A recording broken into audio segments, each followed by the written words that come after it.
নীলফামারী বাংলাদেশের উত্তরবঙ্গের মধ্যে অন্যতম একটি জেলা। কৃষক বিদ্রোহ, নীল বিদ্রোহ, মুক্তিযুদ্ধ এ জেলার অন্যতম কিছু অধ্যায়। গত 8 মে 2024 তারিখ রাতে রওনা দিয়েছিলাম নীলফামারীর উদ্দেশ্যে।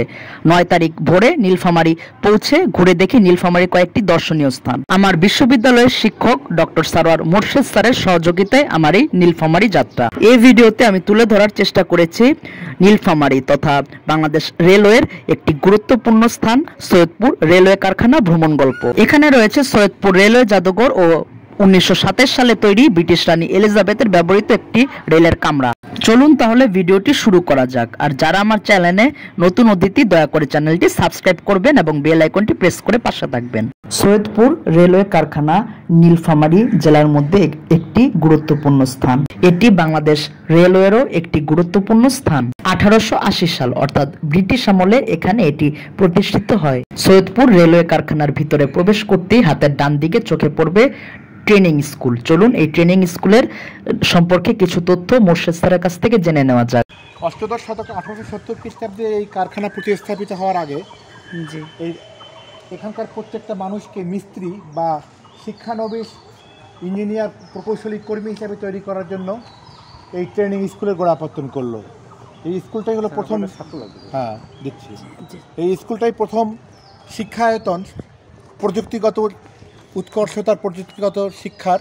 পূর্ব বাংলায় 1870 খ্রিস্টাব্দে এই রেলওয়ে কারখানা প্রতিস্থাপিত হওয়ার পূর্বে এখানকার মানুষজনকে এই যে অ্যাপ্রেন্টিস ট্রেনিং স্কুল সৈয়দপুর মানে হচ্ছে প্রকৌশল বিদ্যার, ইয়ার্ডিং, হার্ডওয়্যারের এবং টেকনোলজিক্যাল ওরিয়েন্টেশনের প্রথম শিক্ষার বোধন ওরিয়েন্টেশন হলো এই অ্যাপ্রেন্টিস ট্রেনিং স্কুলের মাধ্যমে। অর্থাৎ এই ঘরটা থেকেই পূর্ব বাংলার প্রযুক্তিগত আধুনিক প্রকৌশল বিদ্যার যে প্রাথমিক শিক্ষার সোপান এবং প্রাথমিক শিক্ষার বুনন সেটা তৈরি হলো। আমরা ধরেই নিতে পারি যে পূর্ব বাংলার একমাত্র এবং সর্বপ্রথম এই প্রশিক্ষণ কেন্দ্র মাধ্যমে পূর্ব বাংলার প্রকৌশল বিদ্যাকে বিদ্যায়তনিক একটি কাঠামোর ব্রিটিশ সাম্রাজ্যবাদী শাসকরা করবার প্রয়াস পেলেন। অর্থাৎ দক্ষ মিস্ত্রি, দক্ষ প্রকৌশল কর্মী তৈরি হলো এই স্কুলের মাধ্যমে। ট্রেনিং স্কুলের ঠিক পাশেই রয়েছে বিভাগীয় তত্ত্বাবধায়কের কার্যালয় এবং গেট দিয়ে প্রবেশের পরে আপনারা রেলের প্রথম ইঞ্জিনের একটি রেপ্লিকা দেখতে পারবেন। সৈয়দপুর রেলওয়ে কারখানা প্রবেশ করেই আমরা চলে গিয়েছিলাম ভিতরে অবস্থিত রেলওয়ে জাদুঘরে। আর হাতের ডান দিকে পড়বে একটি শহীদ মিনার। আর সৈয়দপুর রেলওয়ে কারখানায় প্রবেশ করতে হলে বিশেষ অনুমতি নিয়ে এরপর প্রবেশ করতে হয়। সৈয়দপুর রেলওয়ে কারখানা কর্তৃপক্ষের পক্ষ থেকে আলমগীর হোসেন নামে এই ভাইকে আমাদের সাথে দেয়া হয়। উনি আমাদেরকে পুরো কারখানা ঘুরিয়ে দেখান। আপনারা যদি কেউ বিশেষ অনুমতি নিয়ে এখানে আসেন তাহলে সৈয়দপুর রেলওয়ে কারখানার পক্ষ থেকে একজনকে আপনাদের সাথে দিয়ে দেওয়া হবে আপনাদেরকে পুরো কারখানা ঘুরিয়ে দেখানোর জন্য। গাছপালা দিয়ে ঘেরা এই রেলওয়ে কারখানায় বাংলাদেশের প্রায় সকল ট্রেনই মেরামতের উদ্দেশ্যে আসে। অর্থাৎ এখানে সকল প্রকার ট্রেনের রিপেয়ারিং হয়ে থাকে। বাংলাদেশে দুটি রেলওয়ে কারখানা রয়েছে। একটি হচ্ছে এই নীলফামারী জেলার সৈয়দপুর উপজেলার সৈয়দপুর রেলওয়ে কারখানা এবং আরেকটি হচ্ছে চট্টগ্রামের পাহাড়তলীতে অবস্থিত রেলওয়ে কারখানা। তবে বাংলাদেশের মধ্যে সর্ববৃহৎ রেলওয়ে কারখানা এই সৈয়দপুর রেলওয়ে কারখানাটি। 1870 সালে রংপুরের তাজহাট জমিদারের দান করা জমির উপর এই রেলওয়ে কারখানাটি প্রতিষ্ঠিত হয়। প্রায় 800 একর জমির উপর এটি অবস্থিত। এই কারখানায় 3টি লোকোমোটিভ সংরক্ষিত রয়েছে।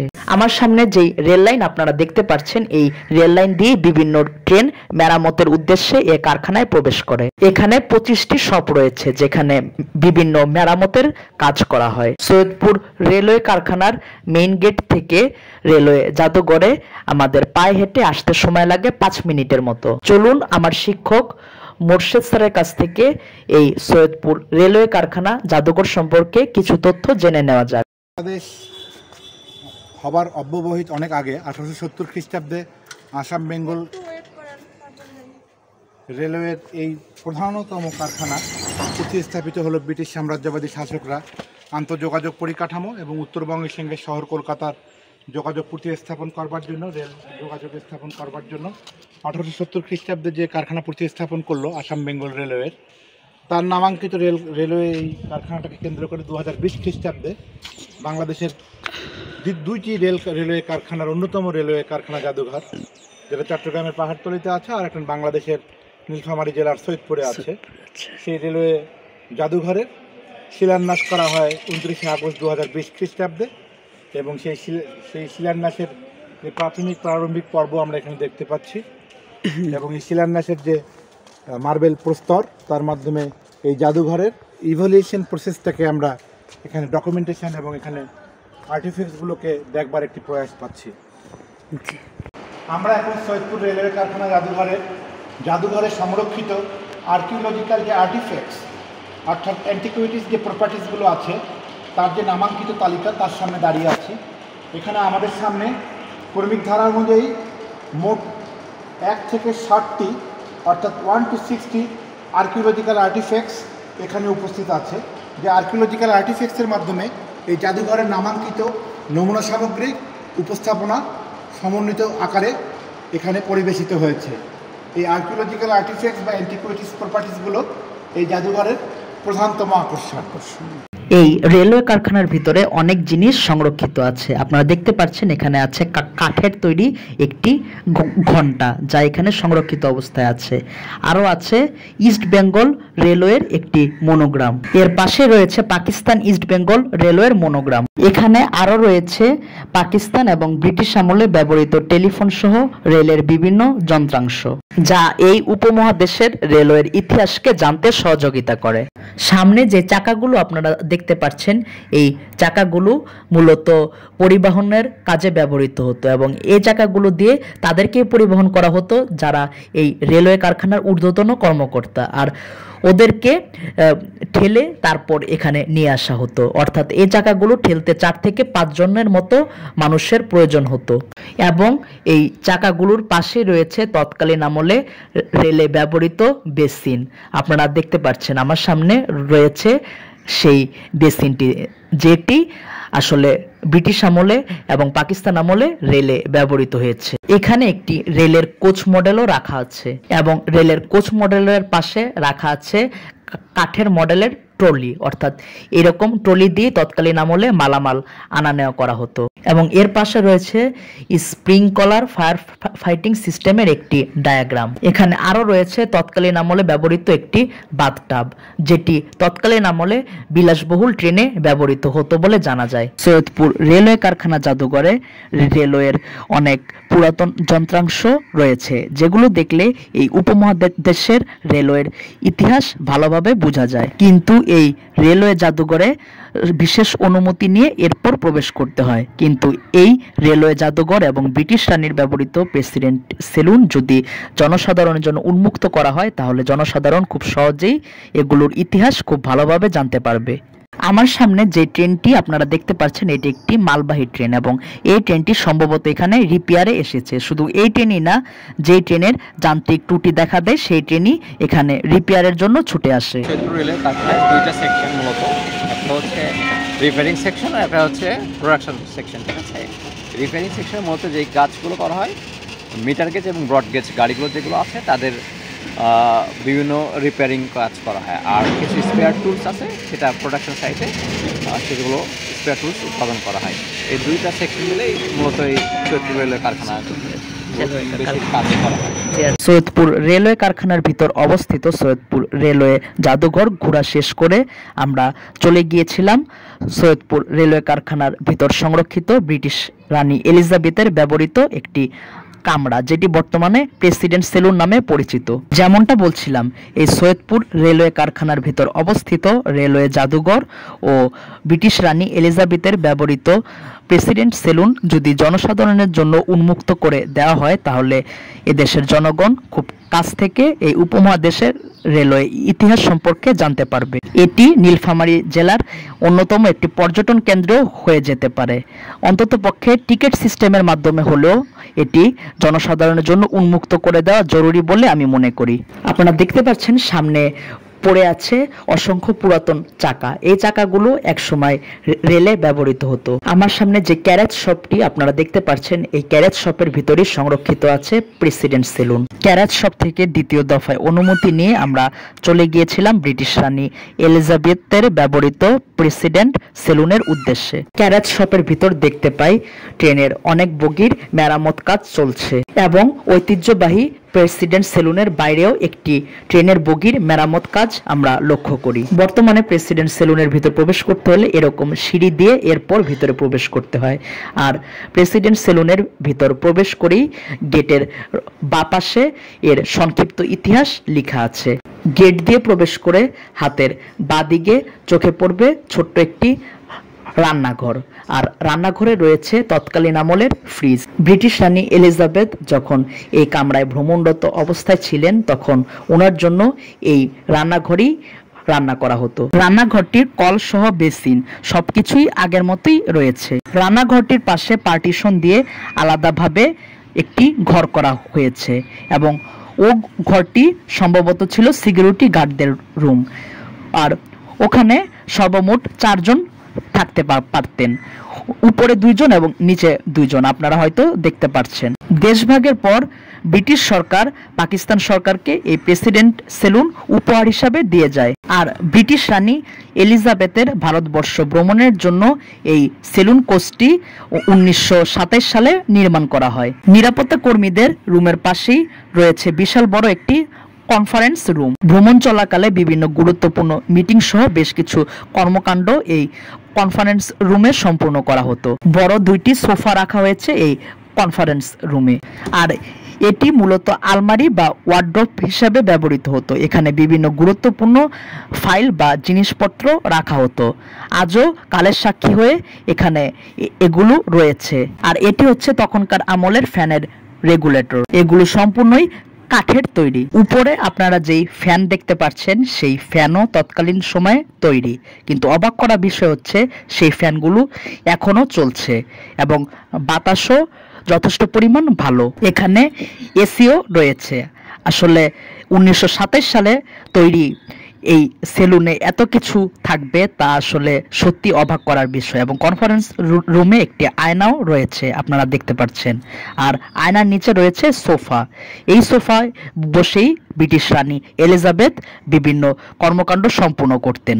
আর সোফার সামনে রয়েছে একটি টেবিলটিও তৎকালীন সময়ের তৈরি এবং টেবিলটি ঘিরে রয়েছে 8 থেকে 10টি চেয়ার। আর এটি হচ্ছে এসি বর্তমানে চলছে না, তবে ফ্যান এবং লাইট চলছে আগের মতোই।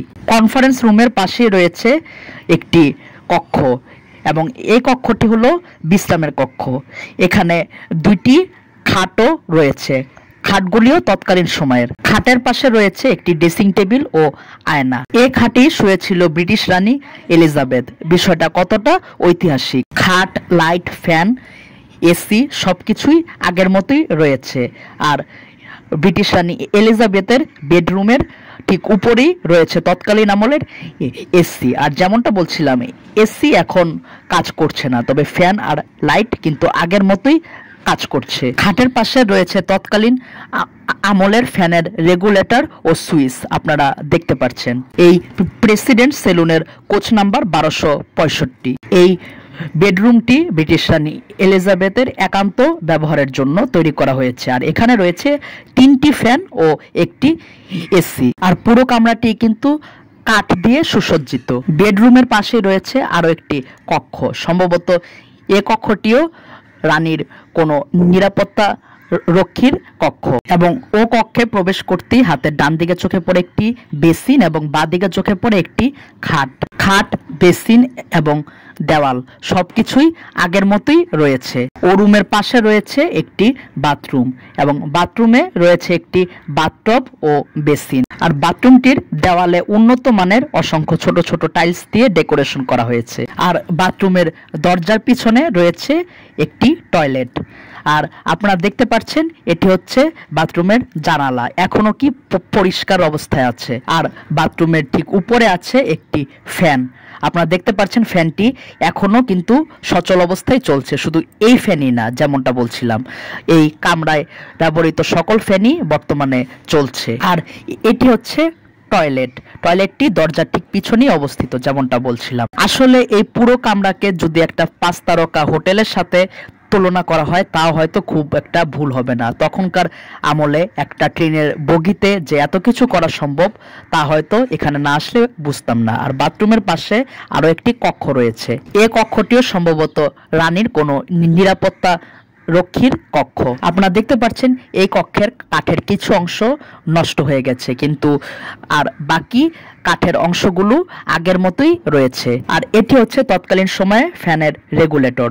এভাবে ফ্যানের স্পিড বাড়ানো এবং কমানো হতো। আর রেগুলেটরের পাশে রয়েছে একটি আয়না। সবগুলোর মতো এই আয়নাটিও যথেষ্ট পরিমাণ পরিষ্কার। আর এ কক্ষের সাথে রয়েছে একটি অ্যাটাচ ওয়াশরুম। আর এই বেসিনটি একটি ফোল্ডিং বেসিন, এবং ফোল্ডিং বেসিনের উপরে রয়েছে একটি আয়না ও এর পাশে রয়েছে একটি টয়লেট। আর পুরো ওয়াশরুমটি সাদা রঙের ডেকোরেশন করা, আর রয়েছে ছোট ছোট টাইলসের টুকরা। আর এই কক্ষটি প্রেসিডেন্ট সেলুনের সর্বশেষ কক্ষ। আসলে 1927 সালের তৈরি এই কোচটিতে এত আধুনিকায়নের ব্যবস্থা রয়েছে, এটি সত্যি অবাক করার বিষয়। আমি বাংলাদেশের অনেক জায়গায় ভ্রমণ করেছি এবং বেশিরভাগ জায়গায় ট্রেনে ভ্রমণ করেছি, কিন্তু ট্রেনের মধ্যে এত বিলাসবহুল ব্যবস্থা থাকতে পারে তা এই কামরা যদি না ভ্রমণ করতাম তাহলে হয়তো জানতেই পারতাম না। ব্রিটিশ রানী এলিজাবেথের জন্য কত আধুনিকায়নই না করা হয়েছে এই প্রেসিডেন্ট সেলুনে, তাও আবার 97 বছর আগে। এমন ঐতিহাসিক ও বিলাসবহুল একটি রেলের কামরা অর্থাৎ প্রেসিডেন্ট সেলুন ভ্রমণ করতে পেরে আমি সত্যি আনন্দিত। এর জন্য আমি ধন্যবাদ জানাই আমার বিশ্ববিদ্যালয়ের শিক্ষক, লেখক ও নীলফামারী জেলার কৃতি সন্তান ডক্টর সারোয়ার মোর্শেদ স্যারকে। সম্ভবত ক্যারেজ শপটির বাইরে রাখা হয়েছে দুর্বৃত্তদের দ্বারা আগুনে পুড়ে যাওয়া গত বছরের ট্রেনের বগিগুলো। আসলে মানুষ কতটা অমানুষ হলে ও মানুষ কতটা হিংস্র হলে চলন্ত ট্রেনের ভিতরে আগুন দিতে পারে। ওসব দুর্বৃত্তদের যথাযথ শাস্তি দেওয়া অতি জরুরি, তাহলে ভবিষ্যতে কেউ আর এরকম জঘন্যতম কর্মকাণ্ড করতে সাহস পাবে না। স্যার মানে আর কি বাংলাদেশে এত জায়গা থাকতে স্যার মানে আর কি এই সৈয়দপুরকেই কেন ব্রিটিশরা মানে আর কি রেল কারখানার জন্য মানে নির্বাচিত করলো স্যার, যদি একটু সংক্ষিপ্ত ইতিহাসটা বলতেন। আমরা স্যার জানি যে ভারতবর্ষে রেল যোগাযোগ ব্যবস্থা প্রতিস্থাপন করেন লর্ড ডালহৌসি, এবং 1854 খ্রিস্টাব্দে প্রথম রেল যোগাযোগ ব্যবস্থা পরিবর্তিত হলো হাওড়া থেকে দর্শনা পর্যন্ত, এবং পূর্ব বাংলার প্রথম রেলওয়ে স্টেশন হলো জাগতি, যেটা কুষ্টিয়া জেলায় অবস্থিত। এই সৈয়দপুরকে 1870 খ্রিস্টাব্দের লোকোমোটিভ এবং একটি উৎপাদন এবং বিপণন এবং মেরামতযোগ্য একটি কারখানা প্রতিস্থাপন করবার প্রধানতম কারণ হলো এই অঞ্চলটি ভারতবর্ষের পূর্ব এবং উত্তর পূর্ব, অর্থাৎ আজকের খণ্ডিত ভারতবর্ষ, নেপাল এবং বাংলাদেশ বলে যে রাষ্ট্র তিনটি আলাদা আলাদা স্বতন্ত্র সার্বভৌম রাষ্ট্র প্রতিষ্ঠিত হয়েছে, তার মুখ হলো এই নীলফামারী মহকুমা, যা 1875 খ্রিস্টাব্দে স্থাপিত হয় তার সৈয়দপুরে। আর এর আগে আমরা দেখতে পারি যে সৈয়দপুরের যে জিওমরফোলজিক্যাল ফিচার, ভৌগোলিক পরিকাঠামো, ভৌগোলিক অবস্থান এবং ভৌগোলিক যে আয়তন, সেক্ষেত্রে শিলিগুড়ি, দার্জিলিং, ভুটান এবং নেপাল এই কয়েকটি রাষ্ট্র বলে যে এখন আলাদা রাষ্ট্রের পরিসীমা তৈরি হয়েছে, বা দার্জিলিং এবং শিলিগুড়ি ভারতবর্ষের অভ্যন্তরীণ পরিকাঠামো সমৃদ্ধ রাষ্ট্র হিসাবে বিবেচিত হচ্ছে, এবং নেপাল ভুটান স্বতন্ত্র রাষ্ট্র পরিকাঠামো তৈরি করেছে। তো এই রিপাবলিক অফ ইন্ডিয়া ভারতবর্ষের অভ্যন্তরীণ দার্জিলিং এবং শিলিগুড়ি এবং নেপাল এবং ভুটানের একেবারেই এন্ট্রি গেট ছিল এই ভারতের এই পূর্ব অংশের এই জায়গাটি। এবং এই সৈয়দপুরকে নির্বাচিত করবার প্রধানতম আরেকটি কারণ হলো যে সৈয়দপুরের ভূ রাজনীতি এবং ভৌগোলিক বৈচিত্র্যময়তা নিঃসন্দেহে এই জায়গাকে একটা এন্ট্রি গেট হিসাবে ব্যবহার করবার জন্য ব্রিটিশ সাম্রাজ্যবাদী শাসকরা প্রবর্তন করবার প্রয়াস পান। খুবই ভালো, সুন্দর এবং স্মরণীয় কিছু সময় কেটেছে বাংলাদেশের বৃহত্তর রেলওয়ে কারখানা সৈয়দপুর রেলওয়ে কারখানা ও এর ভিতরে অবস্থিত রেলওয়ে জাদুঘর ও ব্রিটিশ রানীর ব্যবহৃত প্রেসিডেন্ট সেলুনে। রেলওয়ে জাদুঘর ও প্রেসিডেন্ট সেলুন যদি জনসাধারণের জন্য উন্মুক্ত করে দেওয়া হয় তাহলে এটি একটি পর্যটন কেন্দ্রে পরিণত হতে পারে এবং মানুষ সহজেই এই উপমহাদেশের রেলওয়ের ইতিহাসটি সঠিকভাবে জানতে পারবে। যেমনটা বলছিলাম, সংশ্লিষ্ট কর্তৃপক্ষ ও প্রশাসনের ঊর্ধ্বতন কর্মকর্তারা যদি এ বিষয়ে সঠিক নজর দেন তাহলে হয়তো এটিকে নীলফামারী জেলার মধ্যে অন্যতম একটি পর্যটন কেন্দ্রে গড়ে তোলা সম্ভব হতে পারে। আজ এ পর্যন্তই, দেখা হবে আবারও নতুন কোনো জেলায় অথবা নতুন কোনো দর্শনীয় স্থানে। সে পর্যন্ত সকলে ভালো থাকুন, সুস্থ থাকুন। আসসালামু আলাইকুম।